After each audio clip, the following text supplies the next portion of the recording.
Good morning, everyone. We have reached the bottom. This is your biology lead, Megan Putz, speaking from the University of Hawaii. Pardon the interruption. Your conference contains less than 3 participants at this time and will be disconnected in 2 minutes.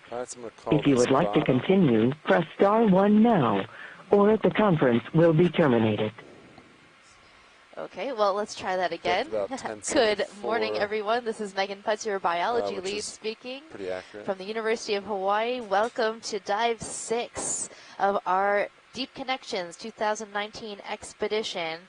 Today, we are diving in Kinlan Canyon, named after Dr. Brian Kinlan. And after that extremely rude mechanical interruption, this is Jeff Obelts, your geology lead on this expedition. And yeah, we just reached bottom a couple seconds ago.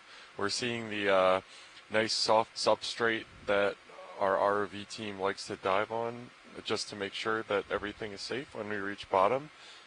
And as with most of these dives... Please pardon the interruption. Your conference contains less than participants time will be disconnected.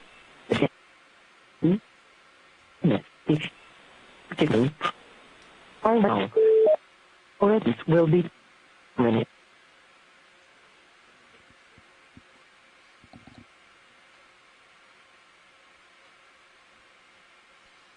Try Z bias. Well, if this is broadcasting out to the world, which I hope it is, as I stated a couple minutes ago, this is Jeff Obelts, your geology lead on this expedition. We are in Kinlan Canyon right now. We just reached bottom. This is dive number 6 of the Deep Connections expedition, Leg 2. And we are on the soft seabed in the axis of the submarine channel of Kinlan Canyon right now, gradually making our way to the northern wall of the canyon. Outward. Sorry, I was. Our objectives for this dive are to hopefully expand the observed range of Lophelia pertusa corals that have been observed in this canyon before. Okay. This is the 3rd ROV dive in the canyon after an Okeanos 2017 dive as well as a Ropos 2013 dive, both of which observed abundant amounts of Lophelia. We're hoping to see some more, and we're on our way to the walls. And in view right now is a very large burrow in the sediment. I wonder what made this burrow. It's quite large. Yeah, we've got our scale lasers on right now, which are 10 centimeters apart, and it appears the diameter of this burrow is even larger than that. So, any speculation on what this could be, Megan? Well, you can see at the edge of the burrow that's facing the Deep Discoverer right now, the sediment is a lighter color, so I believe that was excavated from this burrow. A number of different types of worms will make burrows like this, and I do believe certain types of shrimps will also make burrows. I'm not sure which did this here, but it doesn't look like we'll find out today. Megan, have you ever seen the Tremors series of movies? I certainly have. I really hope it's not a tremor. That was my first thought on seeing a tube of that diameter, and then when you mentioned benthic worms, but we can hope that's not the case. It would be a great sequel if there was the submarine edition of the graboids, though. How do you feel about I would definitely meters? Watch that. Sirius is looking It about... would probably be quite hilarious. They made a whole bunch of sequels of those, and they were all not very good, unsurprisingly. I don't think any of the movies were particularly good. That's not what they were going for. Good point, good point. Yeah, so it looks like we do have a couple benthic fauna in view right now. To our left, we see a fish with an eel body plan, as well as something in the view ahead. Maybe one of those pancake urchins we've seen a lot of? I'm not sure. It's a little hard until we get lights on them. That's a fish. Yeah, but... they're all fish. Oh, they are all fish. Okay. Adjusting my prescription. Yes, so the eel... Megan, France at the University of Louisiana left. Yep. I just wanted to also throw out that crabs and lobsters would be a good bet for making burrows of that size. Thanks for that, Scott. And yeah, we did see a few very generously sized crabs on our dive in the unnamed minor canyon north of Kinlan Canyon yesterday, so that's a good thought for that one. I still like the graboid hypothesis, though.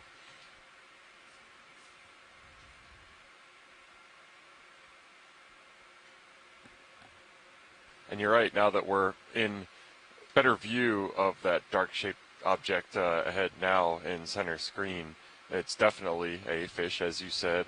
Is that a codling, I want to guess? Yes, it is. The other common name of that fish is called a hake. This one looks to be a darker color, so my educated guess would be that that fish with that dorsal fin laying on the bottom, that's very long and attenuated, is an antemora. The eel-like fishes, or the eels that you're seeing in your screen, are Synaptobranchus gracilis, a type of synaptobranchid eel, also known as the cutthroat eels. They get their name because their throats are where their gill slits are, underneath their heads, so it looks like someone has cut their throat. But they're completely fine. That's how they breathe. Yeah, and it looks like we have some sort of arthropod crustacean sort of arrangement in the lower right of the screen as well right now. Maybe zoom a little bit. It looks like it has a little more of a tail than a squat lobster, maybe some kind of shrimp. I'm also thinking shrimp on that animal. As we come in, you can see it has the long tail, so it's not tucked under like a squat lobster would be, so definitely a shrimp. Yeah, that looks kind of similar to a couple that we suction sampled yesterday off of a rock that was encrusted with corals and sponges. The banding is a little less brilliant. There was that real bright red of those shrimp that we saw all over the dive site yesterday in the unnamed minor canyon. So this shrimp is a different kind of shrimp compared to the Plesionica shrimps that we were seeing all over the dive yesterday at Unnamed Canyon. I got a toe down. It has a really interesting texture on the head and along the body. Push in. There we go. It's covered in all sorts of small little hairs and is using this interesting body. Did you say something, Scott? Yeah, I was just going to say the robustness of the carapace, that exoskeleton, how heavy it looks. I'd be willing to call that a lobster instead of a shrimp. I mean, they're basically the same thing. It's just a matter of terminology. The lobsters are more often benthic and will walk over the bottom, and the shrimp will spend a little bit more time swimming. But otherwise, they're not really that separated.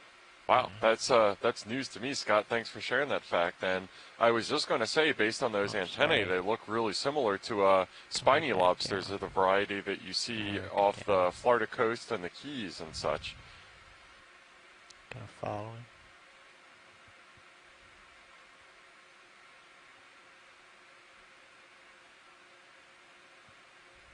You can see a number of spines along the carapace of this lobster, and both on the dorsal side and on the sides of the carapace. It's quite an interesting specimen.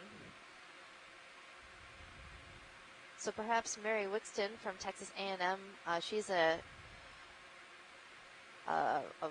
pretty good at knowing all these different kinds of crustaceans and an expert in that field, so she might be able to tell us later on what this animal is. Yeah, absolutely. It's definitely got the resemblance to the shrimp that we were seeing yesterday is pretty passing now looking at it, and just in terms of how robust and how much more thicker it is than the shrimp that we were seeing yesterday, which were really delicate and, of course, with that brilliant red and white banding. It's coming towards me, but now it's And sure. we've got some great participation from our shore-based scientists this morning. Kenneth Sulak is telling us that the fish that was sitting on the substrate is Piscis chesteri, a long-fin hake, and that this fish species typically sits on the bottom and does excavate depressions and burrows. So maybe a mondo-sized one of those, or like we were saying, one of those crustaceans like a crab or a lobster excavated that extra large size burrow that we saw a couple minutes ago. Yeah, Just getting scrunched around in the mud here. Come in a little bit. And also a really nice note from Tim Shank at the Woods Hole Oceanographic Institution, who has been really an irreplaceable and active colleague on these Okeanos expeditions, says that he sailed with Brian Kinlan 4 times together to Atlantic Canyons, and he was a great colleague and friend, and very missed. Okay. All right.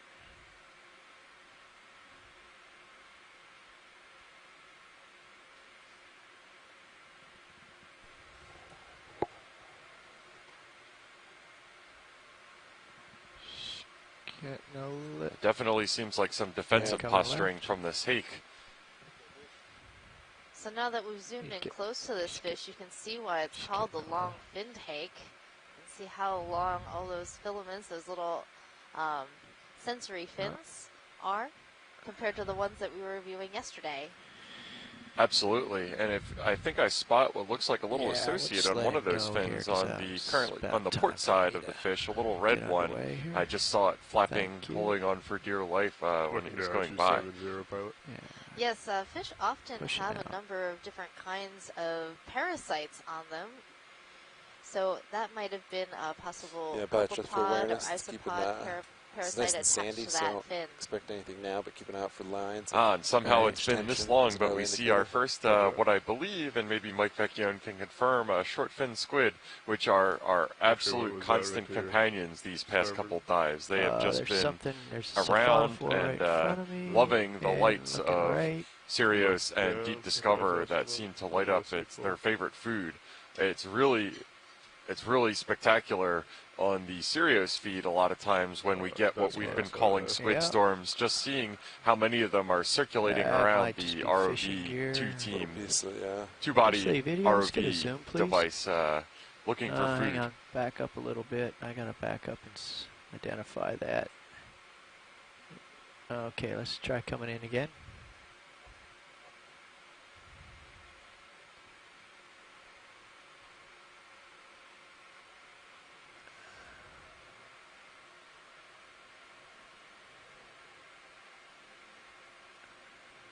Yeah, it looks like we've got some sort of thready object on the seafloor. Yeah, looks too wide, please. I'm not sure whether it's human gear or whether that is something very biological. Much like a television aerial and a piece of wire. It's just my guess would fascinates be it's the spark human originated, possibly a piece of line. Fishing gear or something, maybe. And we're seeing more of it. That definitely seems to be the case. These all of these canyons that we've been diving on are the same reason that we're fascinated with them. That huge amount of biodiversity is also the reason why they're important commercial fishery targets. Upwelling and downwelling down the axis of submarine canyons, which is focusing of tidal currents generally, also storms, promotes a great amount of nutrient and trace material and oxygen exchange that makes them really productive environments. And also the foundational species that grow here, those various deepwater corals, or even more, etc., looks pretty benign. serve as both shelter and habitat for a number of organisms, as well as juveniles of fish that are important commercial species. So they're just real hot spots in areas that are fairly sparsely settled in the deep ocean otherwise. Yeah, it looks like 035 is what it looks like uphill. Copy that. 30 meters, 035. Copy that. Yeah, that sounds good, Dave. So that neat crustacean we were just seeing, Javier Murillo just typed into the chat that he believes that's a Sabinia hystrix, a type of lobster in the family Crangonidae. We can get a zoom video on this fish here. Just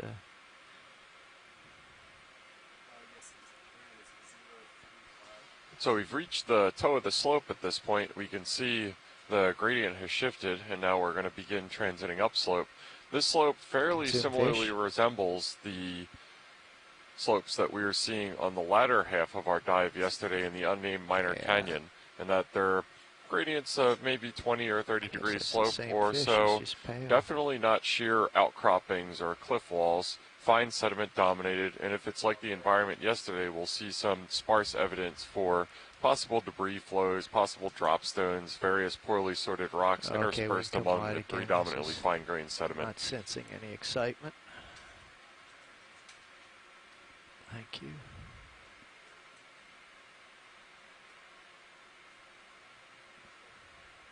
Yeah, see that guy.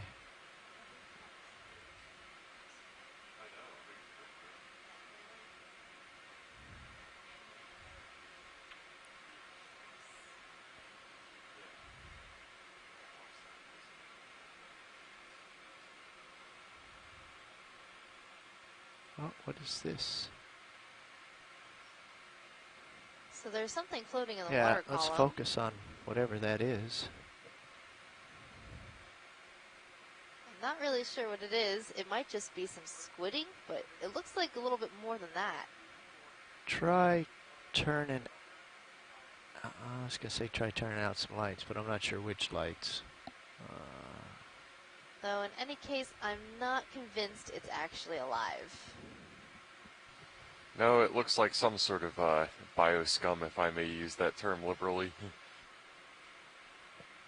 I wonder, this might be what Mike Vecchione calls a pseudomorph, that basically it's squidding mixed with mucus. That's kind of a diversionary tactic.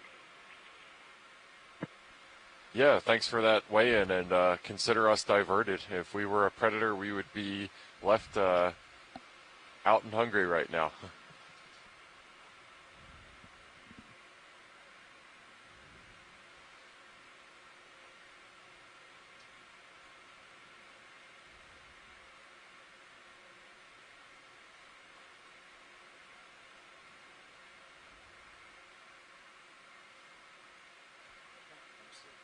Well, I just saw the shadow of a large fish swimming by, but completely missed it in the D2 view. It might be above us. That's in case you weren't listening. But the shadow kind of looked like a rat tail shadow, and oftentimes we see these large Coryphonoides rat tail fish hanging out above or behind the ROV. That guy? Oh, that might be it, and that looks like a lantern shark of the variety that we saw a whole lot of the past couple dives, definitely the last dive. And those are apparently bioluminescent species and have photophores close to its nose for attracting prey. You're learning all sorts of things on this expedition, Jeff. Yeah, we'll just have to wait for him to get more curious and come back.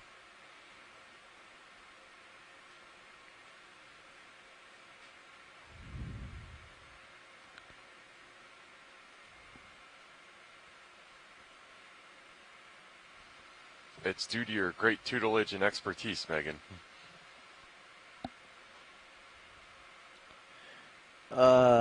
Center screen. Zoom on whatchamacallit. So we have a very small fish coming into view. I believe this is a bristlemouth, or the scientific name being Cyclothone. It's one of the most abundant fishes on the planet and one of the most abundant life forms on the planet.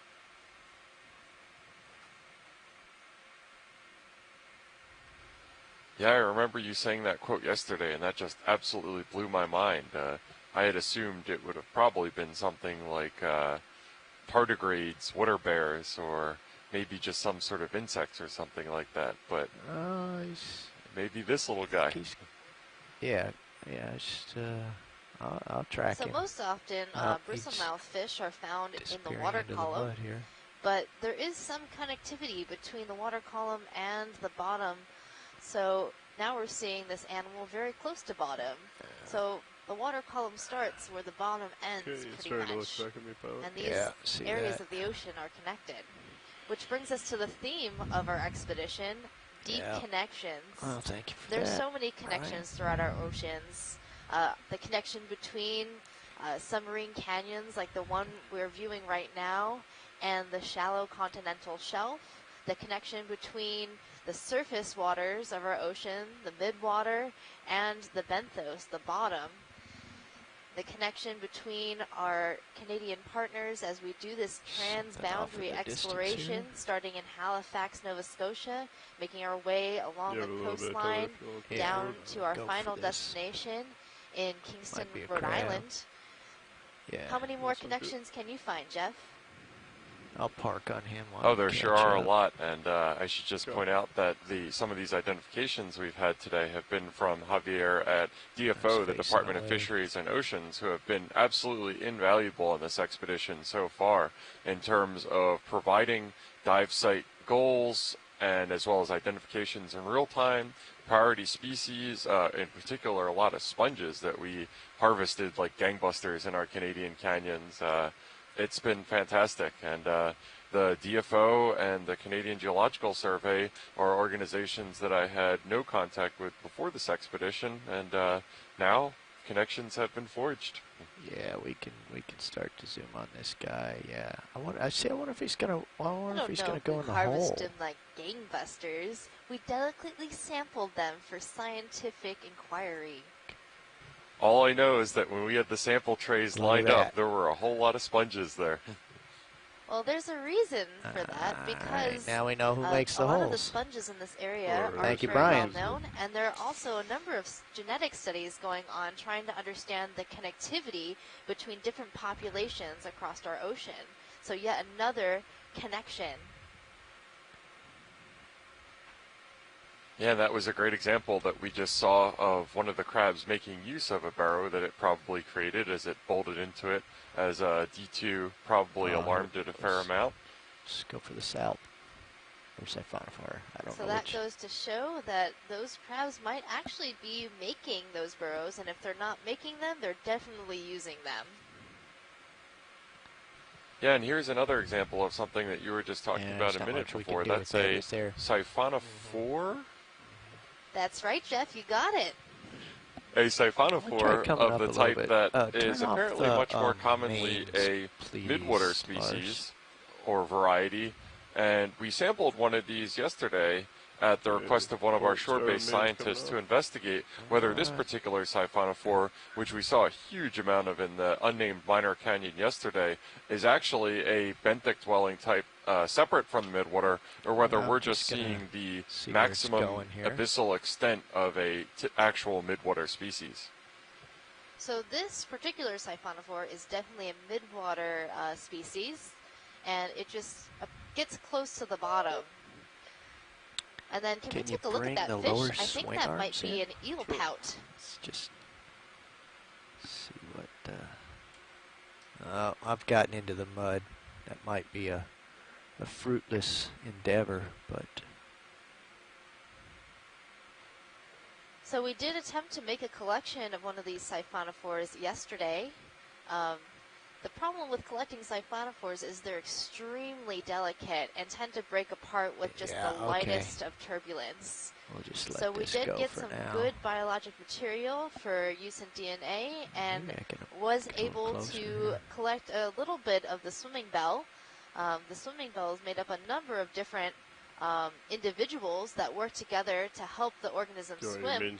And then this sort of pink area at the trailing behind the organism are also individuals that help that animal feed, and they work together as a colony. I believe the phrase that you used yesterday is that they fall apart if you think about them. That's pretty much it.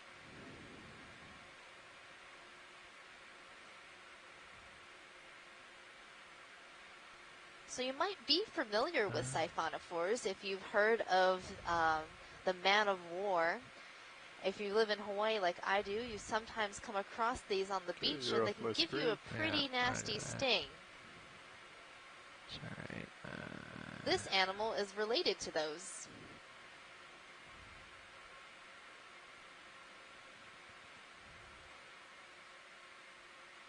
I no longer have visual view. Yeah, it definitely seems like that phylum, Cnidaria, is very dominant in this environment. We've seen a whole lot of different varieties of Cnidarians. I'll bring my head over so I can see you. Cnidarians are a really interesting group because there's a wide variety of body plans. You have, free swimming ones like jellies, such as the siphonophore, jellyfish, and others. And then you also have corals that are sessile organisms living exclusively on the bottom.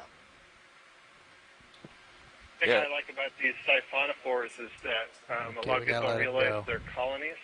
And so just like the corals that you were mentioning, Megan, this is a colony. It's a colony of individuals where there's specialization among the different individuals. So some of them are specialized for swimming, some have flotation, some over for 40 feeding, degrees some for to port. reproduction, and so on. Coming back really cool to where I belong. That's good. Yeah, thanks for that, Scott. And I think something that came to mind yesterday was thinking about the EV Okeanos Explorer as a siphonophore, and that our colony on board is made up of a number of different specialized groups. We have the video group, the ROV dive group, the scientist group, and the crew group, all with individual jobs, all working together harmoniously to bring you the great product that you're getting from shore. We're just a big siphonophore out here. 035. And with that, we'd like to introduce our ROV team from the Global Foundation of Ocean Exploration.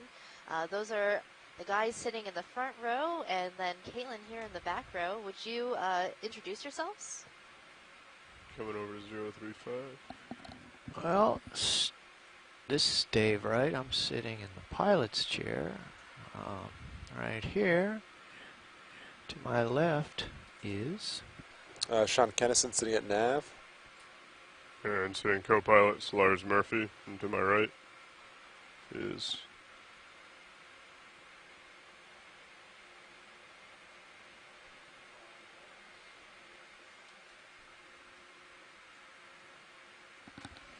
And in the back is Caitlin Bailey. Yeah, thank you guys. The Global Foundation for Ocean Exploration is a very close partner of NOAA on these expeditions, and their work doing the ROV footage and deploying and maintaining this ROV is nothing short of fantastic. Yeah, so it looks like we have a specimen that me and Megan, I think, are both a big fan of in view right now. I thought I saw one earlier. Maybe I'm just wanting to see them now. It's a pancake urchin. And these are pretty cool. This is one that has that distinctive deep red or purple coloration with its little distinctive white hooves. So maybe we can get a zoom in on it to talk about it a little bit.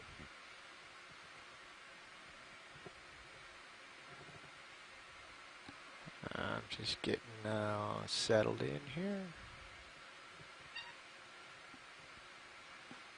We can start a zoom.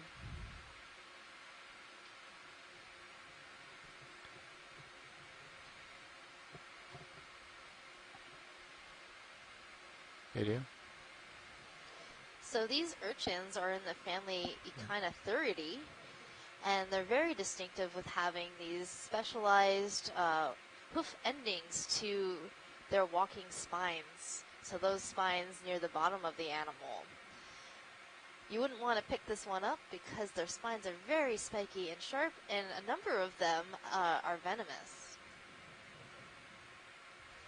Okay. Yeah, and we got some great facts from one of our shore-based scientists. I don't remember exactly who it was on one of our earlier dives when we were looking at these pancake urchins. One thing you might be thinking of looking at them is that if they do look like a pancake, it is an extremely blumpy-shaped pancake. The reason that they're called pancake urchins is because when these specimens were brought up in the early days of ocean exploration, it was by bottom contact trawling, scientific trawling, in which they just scraped the bottom with a big net, and then whatever came up they described on topside. Whenever they found these specimens of urchins, they were always flat, and the reason for that is the only reason they have this round shape is its hydrostatic pressure alone, so basically the outward pressure of the water inside them that gives them their shape. Once they're removed from the water, they immediately collapse, forming that pancake shape that was prevalent when they first described them. It was only when we started observing them in their native habitat that we learned that they're not actually pancake shaped. So, yeah, just a little history behind the name. I don't know if this information was imparted, but there's also a paper by Peter Oster and John Moore that talks about an association of this urchin that we're looking at here with juvenile cusk eels. So we should look closely to see if there's any baby fish swimming among the spines. Yeah, that's great knowledge. Thank you for that. And you can definitely see why juvenile fish might want to take advantage of this to ward off any predators. If they're in between the forest of those very long pointed spines, they would probably be much less appealing to predators. It does look like there are several associates hanging around the anemone. Sorry, the urchin. I'm not sure if any of them were juvenile fish. They kind of looked more arthropodic or crustacean to me. Can't get a... Yeah, those were mysid shrimp, Jeff, commonly called opossum shrimp, so you identified those correctly. Mysid shrimp. So Thank you, Scott. Wide. There was a fish over here when I landed, but he has left. So if you missed the earlier part of this dive, that voice that you hear over the line is Scott France at the University of Louisiana Lafayette. Yeah. He is the overall program coordinator for OER, I believe, on these expeditions, has been involved in it since the very beginning, and obviously very knowledgeable about this benthos. So thanks, Scott. And it looks like we're seeing a flatfish here. It looks a decent amount smaller than the ones we were seeing yesterday, and I could definitely tell that this one is right-left oriented as opposed to the ones that we were seeing yesterday, monkfish, which are more just a squashed shape, but they still have everything on their dorsal and ventral side. This one, you can tell it's right-left oriented because you can see what would normally be a pectoral, or I'm not going to try to use the proper term, the side fin on top of its body. It's been modified by being squished onto the seafloor. Yeah, so this looks like kind of a floundery thing. It's probably not a flounder, but that's the best I got.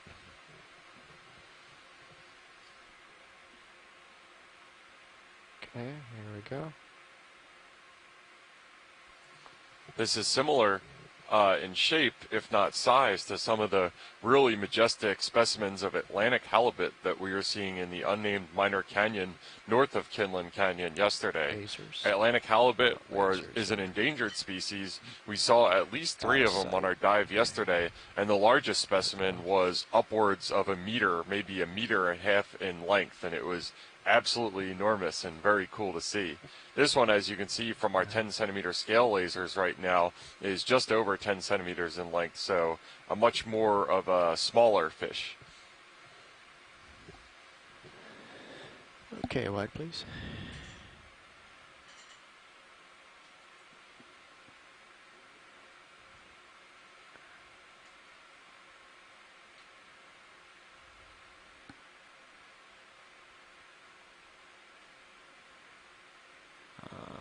There's a rat tail, I think. We can zoom from here. So we're going to continue our transit upslope right now. It looks like we're looking at a rat tail right now, I believe. I can't get a positive identification on that. Megan has gone to lunch. We have these pretty long ROV dives, so we have to tag out and grab meals occasionally.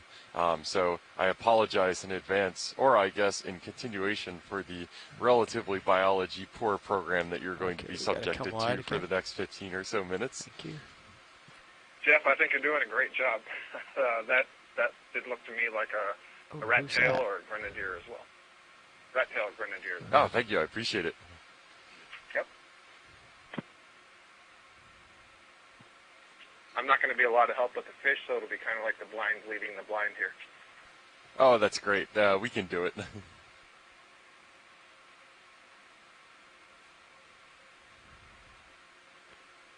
Starting to get a little far out there, pilot. Yeah, I'm going to do a shake off here. I've picked up some mud. Just get cleaned up a little bit here. And just for a quick clarification, Scott France is the science advisor for the OER program, not the program coordinator. That's my bad. Hello, Scott, from the front row.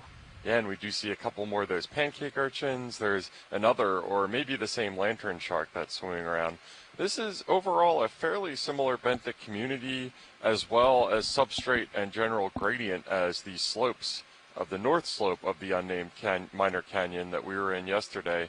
What's interesting is I believe we are in a similar depth range. No, we're actually a little bit deeper right now than where we were yesterday when we saw those really stunning sheer walls.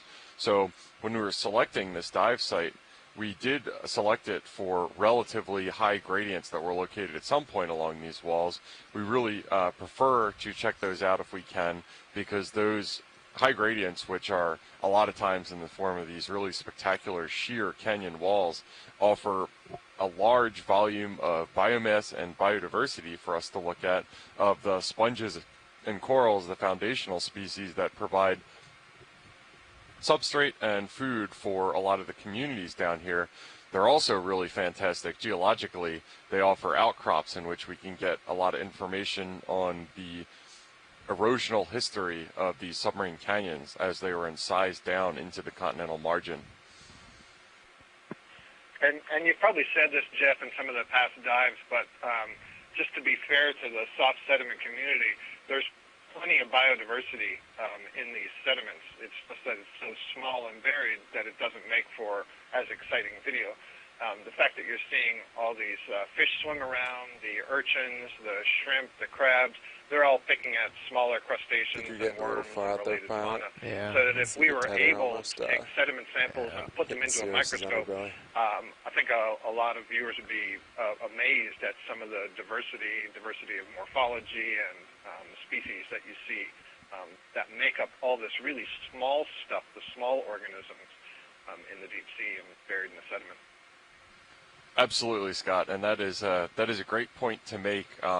I think it's a fair comparison to call the sheer outcrop walls and the corals the shiny red sports carts, maybe, of the deep sea, when this is kind of more the pragmatic community. But it's been incredible on some of these benthic dives when we have happened to take a zoom of just what appears to be featureless seafloor from this distance. When we look in, we can see just a huge range of stuff like forams, little tiny encrusting sponges, little tiny anemones.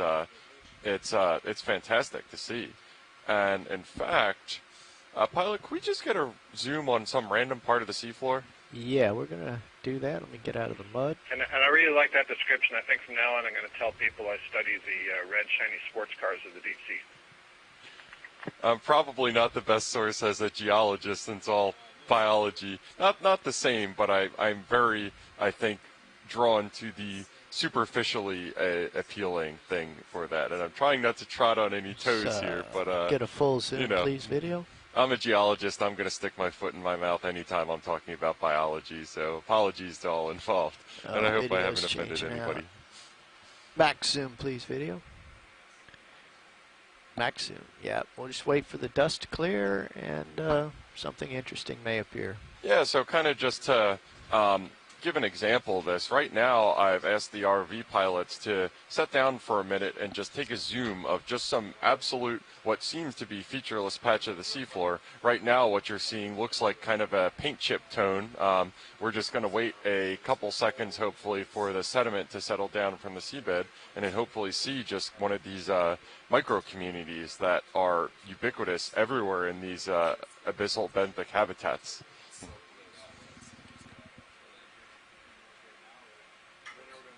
It's quite easy to suspend this sediment, so it's somewhat of a challenge. I may pick up and set down more gently. Yeah, so a little bit ahead right now, this is a good textbook lesson of something we talk about a lot in geological oceanography in terms of settling velocity, in that smaller particles typically take a longer time to settle through the water column. So in this case, the seafloor substrate that you're seeing is extremely soft, fluffy stuff, high porosity, small grain size. Once it's suspended up into the water column, the settling velocity is usually measured in fractions of millimeters per second, to the point that it can take some of these really small ones hours or even days to settle out, depending on where they're suspended from. So that was a unintended lesson on it, but a valuable lesson all the same. Video, can we get some focus here?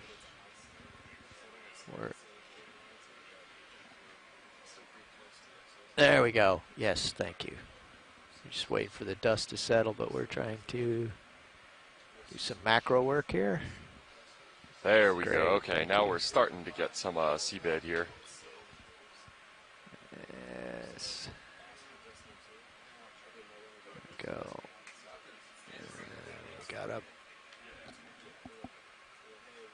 Actually, come wide just for a moment, or wider. We'll pick up this squid or whatever. There we go. It is. So this is a nice zoom of one of these areas of the seabed, and you can see a lot of these stalks and these little squiggles. I believe these are foraminifera that we're seeing right now. I saw a couple of other benthic shrimp species that we were looking at.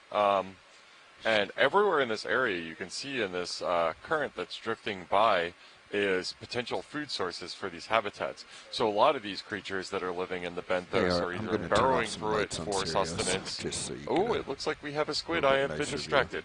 And that looks like a red squid, definitely different from those short fins that we've seen before. Interesting specimen. Interested in us.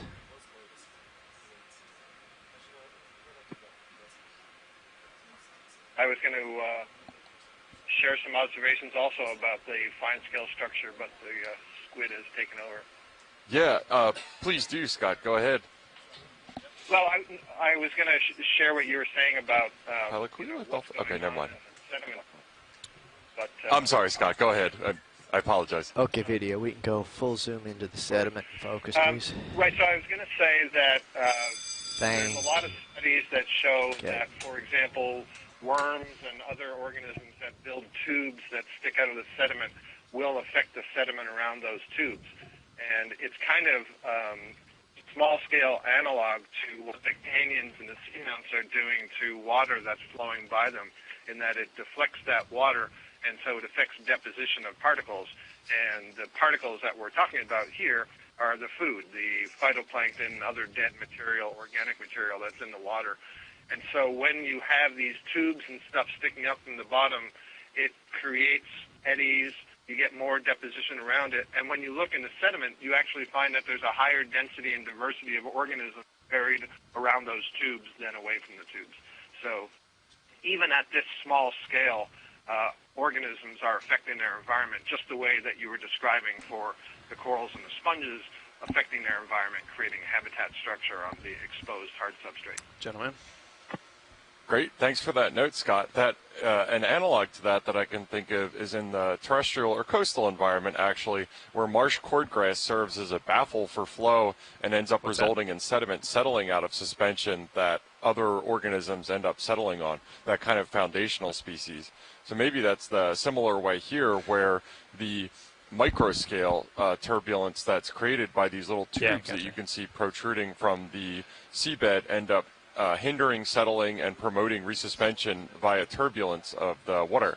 And I think it's another really good analog you made talking about the comparison between disruption of water flow at this extremely small scale, this would be a microscale phenomenon, and disruption of water flow at the entire submarine canyon and seamount scale, which are hundreds or thousands, not that large, but hundreds of kilometer large features. Those are typically more associated with mesoscale or middle scale, as physical oceanographers call them. All right, thanks, Nav. So where are we? Where's the next move going to head us? Yes, we just had a shift change of the ROV piloting crew, so they're going to get settled in down here, and then we're going to continue making our way upslope. Seems like.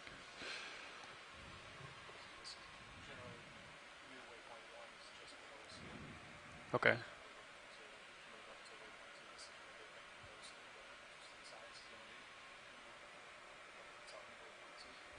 Sounds good. And Kenneth Sulak, one of our scientists on shore, points out that two of the smallest gray sharks seen on this dive so far are cat sharks, which is a term that I hadn't heard Are we before. heading straight up of the genus from here, or are we Episturus. heading, Cat sharks typically have a long flat snout, which differs from the more abrupt, rounded, inflated snouts of dog sharks, including lantern sharks. Okay, so we're not trying to head north and Thank you for that. match the original way trip. Okay. All right.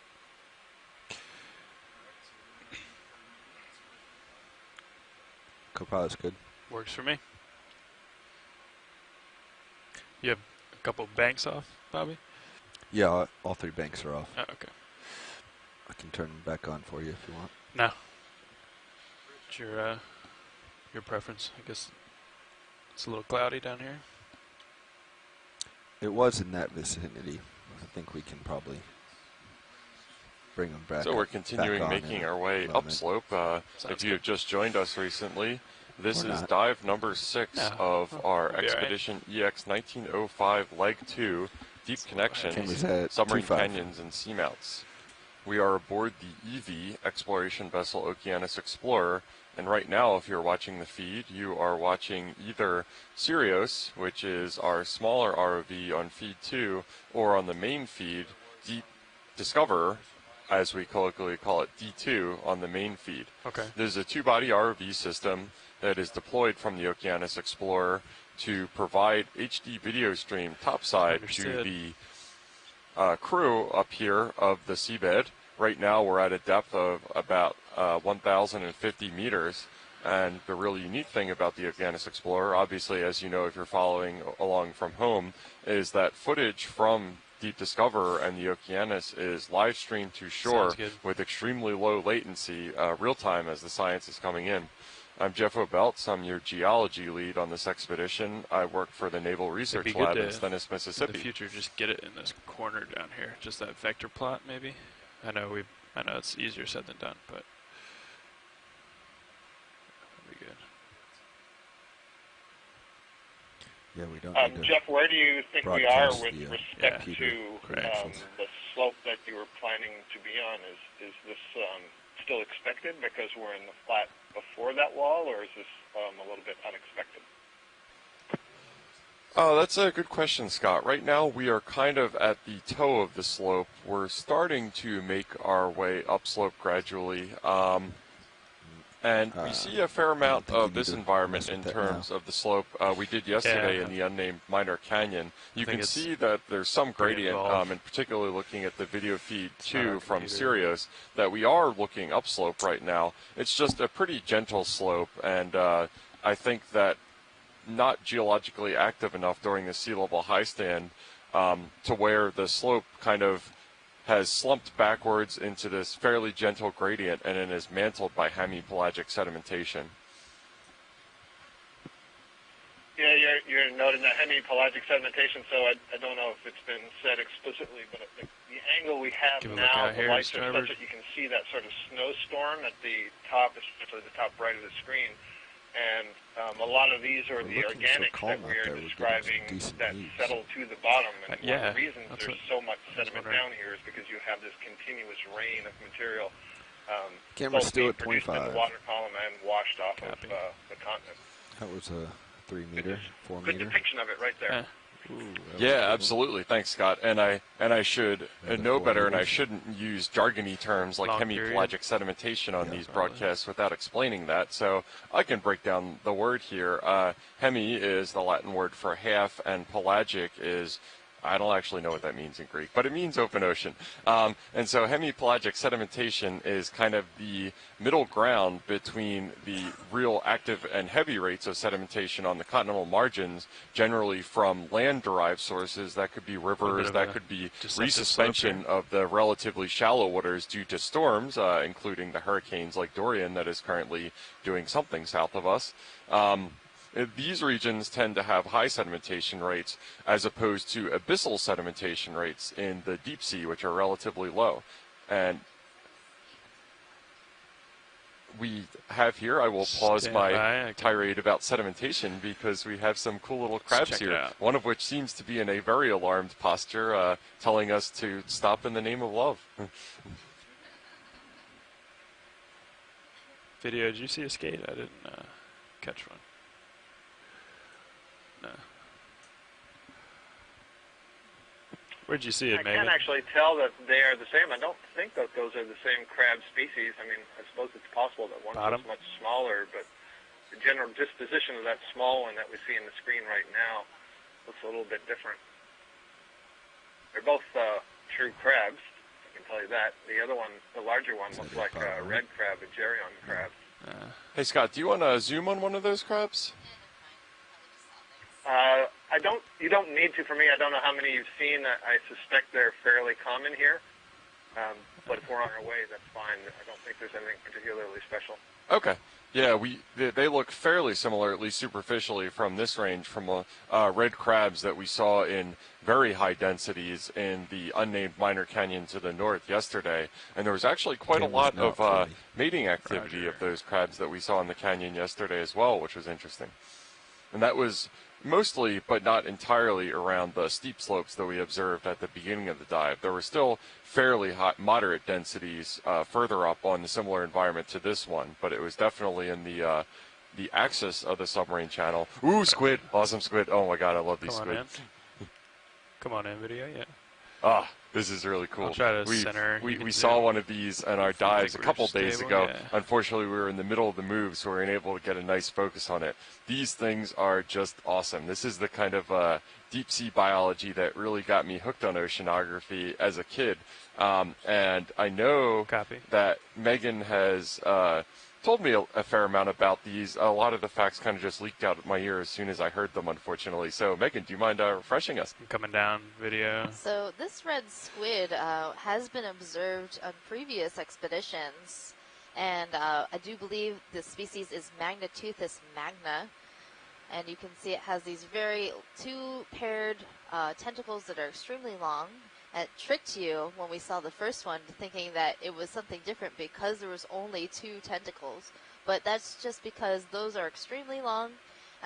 That's pretty characteristic of most squids. And the rest of the tentacles are shorter. Black background, you can come in more as it tilts up. Yeah, it's really stunning looking at these as compared to the short fin squid that we see jetting around. How much different this one's predation strategy seems to be, where it's remaining almost motionless and just letting the water do the work and moving it around. And I'm going to guess and assume that those two lower tentacles kind of serve as lures. Maybe they're bioluminescent when they don't have the bright lights of the ROV on us, and that's kind of its strategy. It's a fairly similar one yesterday. In fact, yesterday during our dive, a monkfish was whipping its lure between its eyes at us, trying to get Deep Discoverer to take the bait. I don't know what this monkfish would have done, but it was certainly attempting to coax us into coming closer. All right, we might have to let I'm hoping go. Mike Maybe a few more seconds can here. call in and yeah, give sure, go ahead. much better information. But I can tell you, in general, squids have 8 tentacles and 2 arms, and the 2 arms tend to be longer, or they can extend longer and are often grabbing prey and bringing it to the mouth. So in this particular case, those 2 arms are just greatly extended compared to other that we see. This is a really magnificent look at one of these squids. And another thing I should note, and maybe what's so distinctive about it, is that bright red coloration. And apparently this red color is a fairly common camouflage in the deep sea in low or no light environments. They kind of hide using that if there's bioluminescence sighting around. So, yeah, I'm glad we're able to take a nice long look at one of these. The other day when we saw one in the dive, we were just passing by it, almost ships in the night. So that was fantastic. Yeah, it was too slow to say. If you noted, there was a knob just to the left of the head that was actually a funnel, and it can squeeze hopefully the body wall and force water out of that funnel just under the head to jet backwards. So when you see these squid that disappear so fast, that's what they're using.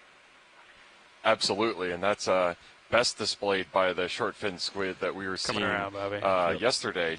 Yesterday and a couple dives before as well, just jetting around the 2 bodies of our ROV system at extremely high rates of speed and really agile turning as well. Very cool. Now. Copy that.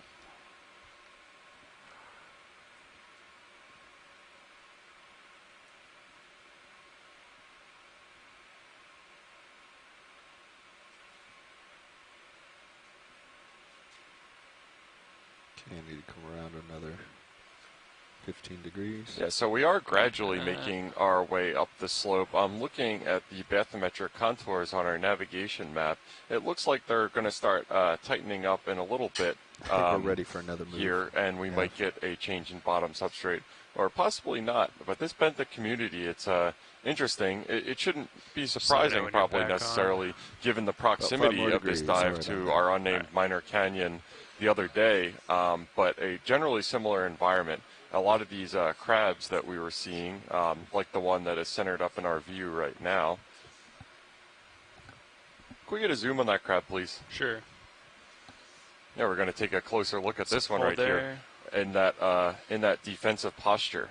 There were a couple ones earlier, one larger and one smaller, and one of our shore-based experts, Scott France, was trying to determine whether they're the same species or not. The smaller one that we saw, Tim Shank, one of our shore-based scientists, said that it looked like a Jonah crab to him. And this one, it's interesting the difference in behavior. A lot of the red crabs that we were seeing yesterday seem perfectly content to more or less ignore Deep Discoverer, when these guys seem to be fairly more alert and aggressive in that very clear defensive, aggressive posture, trying to get as big as possible to size up against our 10,000-pound, 10-foot-long Deep Discoverer ROV body. So you got to do what you can when you're the underdog. Sorry, Tim. This one has some barnacles growing on it. You can see on the right of the screen. Just there's zoom some out white blobs there in the back. Those look like little gooseneck barnacles. And the more barnacles that you see that are growing in a crab is an indication of how long it's been since that crab is molted. So this, I would say, is a moderately long time. It also has some things growing on its legs. So basically, the larva of those barnacles has found a hard substrate to settle on. It just so happens that hard substrate is the crab's back. Yeah, that's a great point, Scott. I had forgot that crabs molt. I thought you were going for that the more barnacles, the older the crab is, but obviously they molt in between. That's how they grow, because of that hard carapace. They can't grow once they reach the maximum size of it, so that totally makes sense. Yeah, I don't think that's a bad guess, though, because as they get older, they molt less frequently. So it might also be that if you see a lot of barnacles, that may be a fairly old crab. Old crab that hasn't molted recently. Something out there. Something right there. Skate. Going off right. Oh, yeah. So we saw that barnacle on some crabs yesterday, and Mary Wixton from Texas A&M called in and let us know what that barnacle was. It's a type of gooseneck barnacle called Poecilasma inaquilaterale. That's quite the mouthful. It absolutely is, and this looks like a extremely well camouflaged, covered in sediment a fair amount. Similar looking, superficially, species of fish as the one that we saw a couple minutes ago. It's definitely got that distinctive right-left flattening.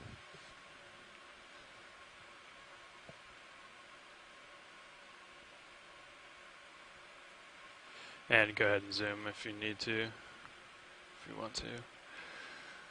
And another interesting fact that Megan was telling me the other day is that these fish are born kind of looking more or less like normal fish when they're larvae, and those eyes both migrate to the side of the head that it spends most of its life facing up off the seafloor, which makes a lot of sense. And you could see we got some really fantastic views of it yesterday when we were looking at the Atlantic halibut, that those eyes have a pretty wide range of motion and kind of function looking like periscopes or similar, which makes a lot of sense. There was one warily watching Deep Discoverer while remaining motionless, which was a great shot. And this one is definitely pivoting to do the same. Yeah, the way their eyes can pivot and move is one of the things that I find really fascinating about them. This is likely a type of flounder. I like the term flatfish, though. Yeah. It describes a lot of what we were seeing yesterday, where there's halibut and then also abundant monkfish that we were seeing towards the end of our dive yesterday. Really high density of those very large specimens on the order of a meter or a meter and a half in length. So I think the current's kind of just like whipping down this. Yeah. Tether wants to turn my head. Let's go check this out up here. There's another urchin. So we just saw one of these urchins, the pancake urchin. This one has such a great color to it. When we zoom in on it, you can see that it's actually more of a purplish red color, but from far away it looks black. And that's a good example of how red coloration in the ocean start to come in video. actually I'm not going to sit down